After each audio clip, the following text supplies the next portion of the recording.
When I first started the business at the age of 25, I had a debt of 348,000, no assets, no car, to move back into my parents' house. So I went from a position of owning 8 properties, earning $350 to $400,000 a year as sales professional, selling real estate. It's something I was very passionate about, something I loved.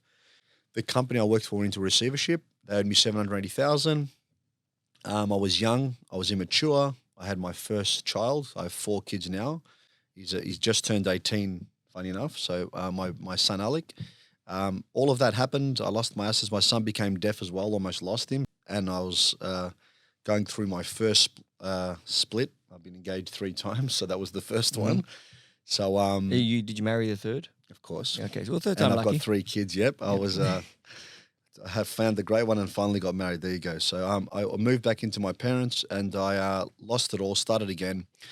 Had a 1-800 number because I thought it made my company look bigger. I purchased 10 leads. I borrowed some more money. I purchased 10 leads.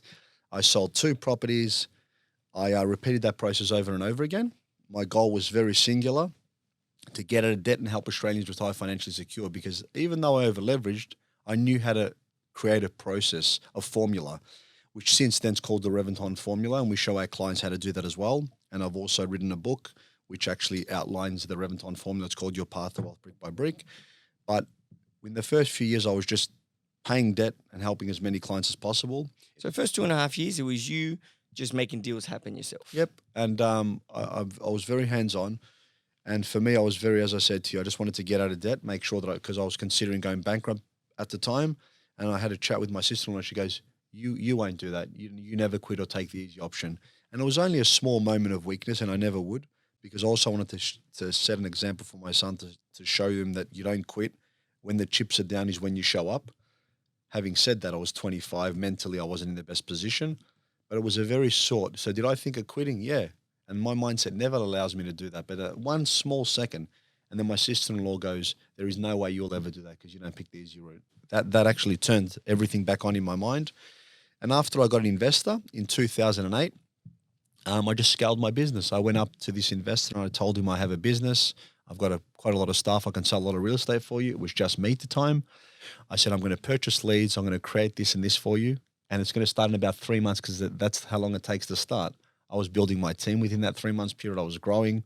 And I remember the facts came through this, how long ago it was. 3/23 on the 12th of the 9th, 2008, agreeing to give me $250,000 up front, 125 check 1, 125 check 2. And that's how I scaled my business. And why did he invest in you? What did he see? From the first meeting, this was the weird thing. He shook my hand and gave me 125 grand check.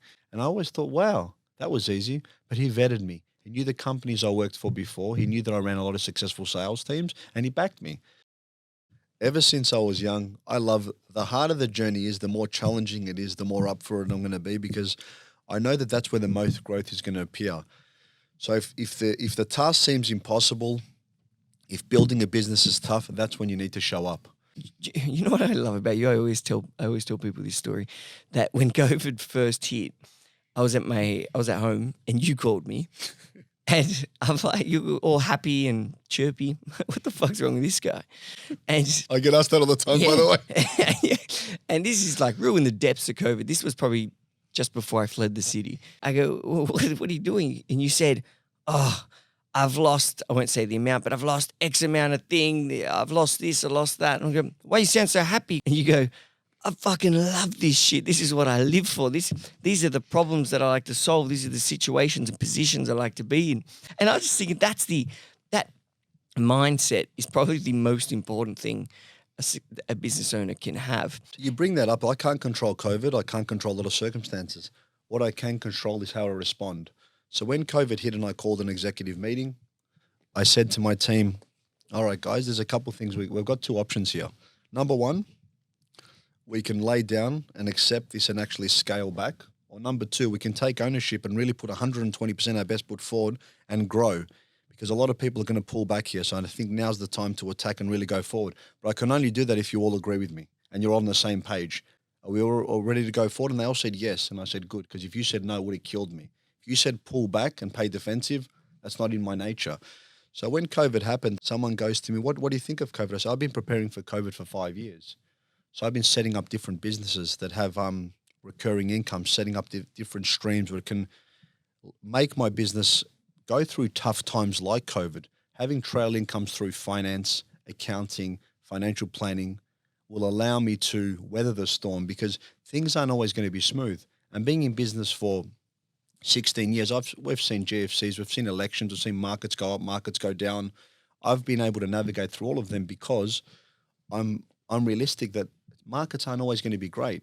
But when markets are tough, when you go towards chaos, there's always going to be opportunity. So when everyone was freaking out during COVID and getting nervous, I was preparing.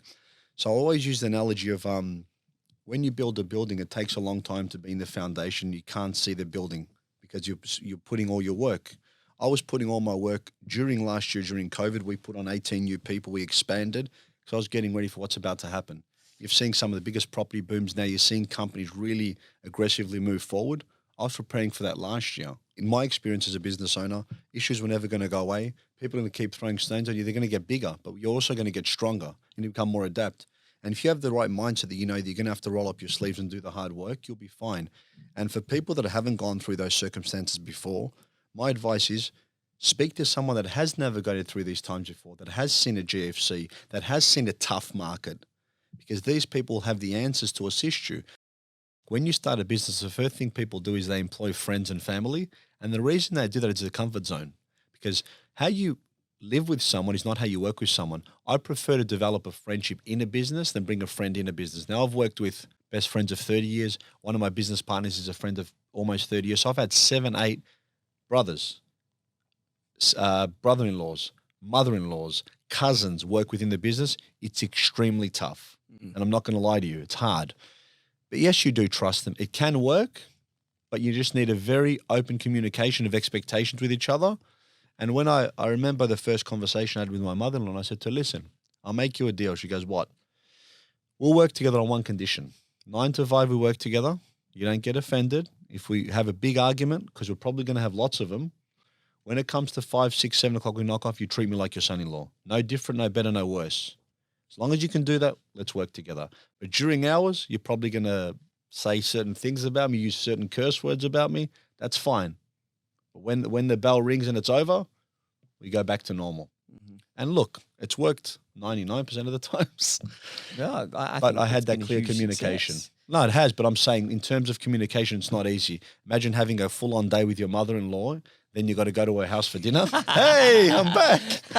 Oh, not you again. So, but yeah, I'm very happy with it, with my journey. And I just think you just need to be open with your communication. It's good to have people around you that you trust, but it's also good to it's not good to just employ family and friends or not to employ family and friends. I like to take an open-minded approach. It works sometimes, it doesn't.